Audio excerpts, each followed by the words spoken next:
If you're like me, one of the things that you love about cruising is the food. But if you haven't cruised a whole lot, and especially if you're new to cruising, you could be missing out on some tricks that could get you a much better culinary experience and save you some money. And have you ever worried about what kind of table you're going to get in the main dining room or who you're going to be sitting with? I'm going to tell you how to fix that too. I'm Gary with Optimal Cruising, bringing you fresh cruise advice, money-saving hacks, and secret strategies the cruise lines don't advertise. Here are 9 cruise dining hacks to outsmart the cruise lines. When I book a cruise, I always have it in my mind that I'm not paying extra for any specialty dining. But then once I board that ship, there's always something tempting me. Either that steakhouse, that fish restaurant, maybe it's a specialty Italian place, something that I really feel like I gotta try. But that can really add up fast, $50 to $60 per person for one specialty meal. I usually wouldn't spend that much at a restaurant back home. So here's a trick I use instead. I'll book it for lunch one day. And that's because lunch is often half the price, if not very close to that. So instead of $50 to $60, I pay $20 to $30 for a lunch menu. And while the portions might be slightly smaller, the food is exactly the same and of the same high quality. This ends up being a real treat for me and my wife because we can go out, have a nice specialty dining experience without paying the premium prices. And it's usually pretty easy to get a reservation for lunch at these places because they're not booked up. And this next thing was intimidating for me when I first started cruising. I remember back when I first started cruising and I'd go to the main dining room and they hand you a menu and it would have a starter, a main dish, and a dessert. And it kind of made me feel like I should just pick one of each. And so that's what I did for a while, until I noticed other passengers ordering 2 and 3 of these things. Back then, you could order 3, 4 main dishes and nobody blinked an eye. Some cruise lines aren't allowing this anymore without an upcharge, but in most cases, you can get at least 2 entrees for free in the main dining room, and then you can get as many appetizers or desserts that you want to try. And in these days, when cruise lines are cutting back on things, portions are shrinking. So back in the old days, one appetizer might be enough, but these days, one appetizer could be 2 bites. So order a couple of them or order some different things and try some new stuff out. And then you're going to laugh at me for suggesting this next tip.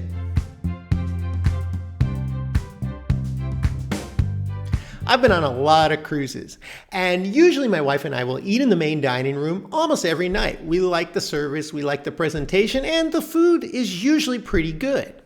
But after 3 or 4 nights in the main dining room, sometimes I get a little tired of the rich, premium style food. Sometimes I just want a hamburger or some chicken wings. And I realized you can ask for the kids menu in the main dining room. They all have one because a lot of people cruise with kids these days, and they'll bring it to you if you're an adult. They don't care. There's no judgment here, well, except for maybe from my wife, but if you're getting tired of this rich food every night, take a break from it one night. The waiters will be happy to bring you whatever you want. They're there to make your trip more enjoyable, and you can use this hack the next time you cruise.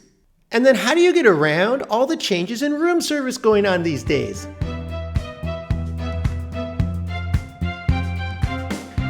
I remember when I first started cruising, Carnival, Norwegian, you could get room service for free. They would bring it to you anytime you wanted. You didn't pay extra for it. And nowadays, most cruise lines are slapping a surcharge on there. Some want to limit how much you can order under that surcharge. But in most cases, breakfast is still free, so you can use this hack. If you want room service, get it at breakfast, order off the breakfast menu, have your breakfast and coffee on your balcony or at your coffee table, and there will be no charge typically.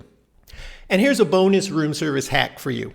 One thing I love to do is one night during my cruise, order off the main dining room menu on room service. Yes, you can do that. A lot of people don't realize this because room service gives you a specific menu and it has very limited things on it usually. But they will bring you anything from the main dining room if you ask for it. So last cruise I was on, my wife and I, one night, we really loved the escargot and the French onion soup. So we ordered a couple of those to the room, and we basically enjoyed that for dinner. And yes, we had to pay an upcharge, and most cruise lines are charging between $8 and $12 for a room service delivery these days. But you can order off the main dining room menu, which gives you a lot more options and makes it more likely that I'm going to order room service than if I had to just stick to their 5 to 10 item room service menu. Do you think you would use this hack the next time you order room service? Let me know in the comments below. And then I'm always wondering why everybody does the same thing on Embarkation Day. Ever since I started cruising, it seems like everybody and their brother goes to the buffet for lunch on Embarkation Day. And that's probably the most crowded you're ever going to see it and the most difficult or unenjoyable meal you're going to have on your cruise, because you're elbow to elbow. You can barely find a table. Even finding a spot in line to get food is difficult. So one hack I always use is on Embarkation Day, I find one of the lesser known restaurants that's open. Usually there will be at least a main dining room restaurant open that you can go and sit down and have a much more leisurely lunch without really waiting and without being bombarded by the crowds. Or go to the park cafe or the pasta stand. There's usually something or more than one other venues open on your ship that you can choose to eat at on Embarkation Day. And this next tip, the cruise lines really don't put much effort into letting us know about, but if you're not buying the drink package, it can save you a lot of money. I have a couple friends that I cruise with often, and before I started cruising with them, they'd been on a number of cruises by themselves, but they never realized that they could bring bottles of wine on the cruise with them.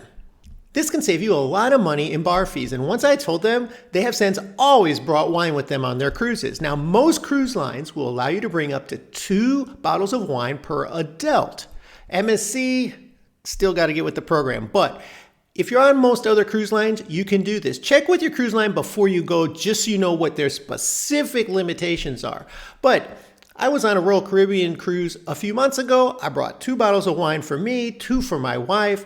And then the duration of the cruise, I didn't have to buy a glass of wine ever. In fact, you can even bring these bottles to the main dining room and enjoy it with dinner. Just make sure that you cork them in your room, because a lot of times if you bring a bottle to the main dining room and you want them to open it for you, there's going to be a corkage fee. So now that you got some alcohol to go along with your dinner, I'm going to tell you how to get around some of the preset menu items. My wife and I are often pretty picky about what we want to go with our main dish. And sometimes you'll see an entree on a cruise menu that might be steak and fries. Well, my wife doesn't like fries, but she wants the steak. So what can she do? Well, it's fairly simple.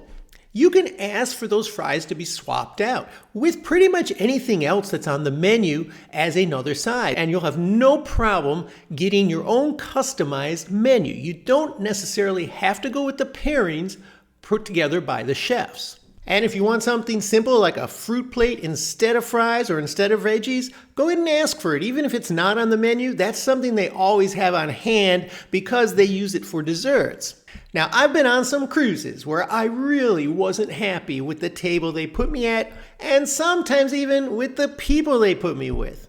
I'm going to tell you how to get around that next. But first, if you've enjoyed any of these tips so far, make sure you subscribe to our channel and get all of Optimal Cruising's updates.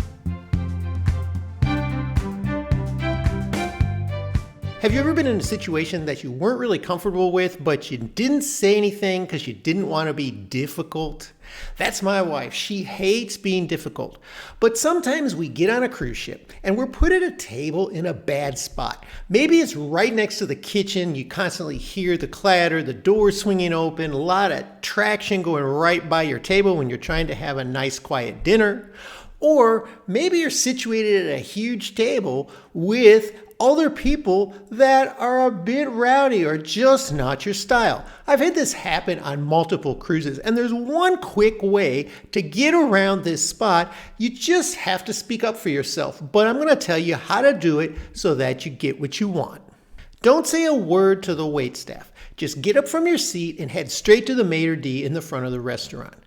You don't need to give a specific reason. You can just state that you're not happy with your table location. Could he find you another table? Or if you prefer to be alone and you're seated with other people, you could say, we prefer a table by ourselves. And sometimes, depending on the occupancy of the cruise ship, they'll switch you right away. They might have a lot of options open. Other times, they might not. So they might hesitate, but they're not likely to say no. They're just going to put you off and say, I'll see what I can do. I'll get back to you. What's your room number? They'll take your information down. Here's a pro tip. If he's starting to take down your information and saying he's going to work on it, hand him a $20 bill and say, thank you for fixing this for us. That's all you need to do. I can almost guarantee you if you use this strategy by the next day, you'll have a better table. And it's probably the best $20 you spent on the entire cruise. Don't settle for a bad location. Don't settle for a table with people you don't get along with. Make your cruise the most enjoyable. Just talk to the maitre d'. That's what they're there for, and it's easy to do. And if you do decide to take a night off from the main dining room, I'm going to give you another hack I always use at specialty restaurants. Like I said before, even though I swear I'm not going to, a lot of times once I get on the cruise ship, I see a specialty restaurant or two that I really want to try out. Sometimes I'll go there for lunch. Sometimes I just want to go there at dinner time. But with all the other free food I'm having for the duration of the cruise, I'm not always super hungry or needing a huge meal at the specialty restaurants. So I look around for which restaurants have a la carte priced dishes, and a lot of them do. Sushi's a big one that always does, but sometimes at an Italian place, even a fish restaurant, they'll have a la carte selections you might be able to get, like a tray of cold seafood for a fixed price. So what my wife and I do is we go to a restaurant that has that kind of option and we order one big dish and share it. And that gives us a great specialty dining experience for about half the price as if we're paying the cover charge to eat the whole menu. And if we're still hungry, we can always hit up the buffet or one of the other snack shops later on. So now that you can outsmart the cruise lines and have a better culinary experience while saving some money, there are several things that smart cruisers always do on embarkation day to make sure they have the best cruise possible. I'll tell you all about those right here.